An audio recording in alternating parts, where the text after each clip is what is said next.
Now, reform of local authorities could have a major impact on the rate for some areas in the Isle of Man. How would you envisage that rolling out?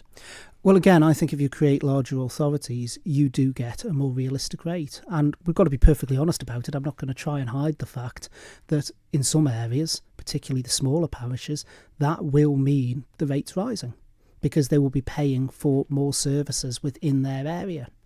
But equally, I think in some of the larger areas, you may even see a rate equalisation that sees a reduction for some of the town areas. Now, I'm not going to try and run away from that, but I think we do have to accept that in some areas, the rates are not at a viable level.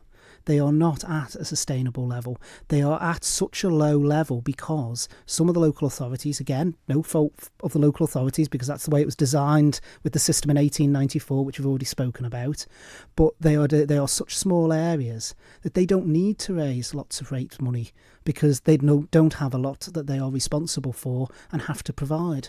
And I think that it does mean that you need an equalisation of rate. I know there's been constant talk about an all-Ireland rate. I've never supported an all-Ireland rate. I think that's very bureaucratic. What you would need a central collection point, which I'm sure would be Isle of Man Treasury, which then would charge, obviously, for the collection and distribution of the rate. And who would ultimately decide what that rate is going to be? Would it be the local authorities? No, it would probably have to be decided centrally by government. So if anything, an all-Ireland rate would move it the other way and take further powers off local authorities. And I think one of the most fundamental powers of a local authority is the ability to set their own budgets, because then local people can hold their local representatives accountable for their spending. If you move to an all-Ireland rate, that accountability disappears. And I've never supported and I never will.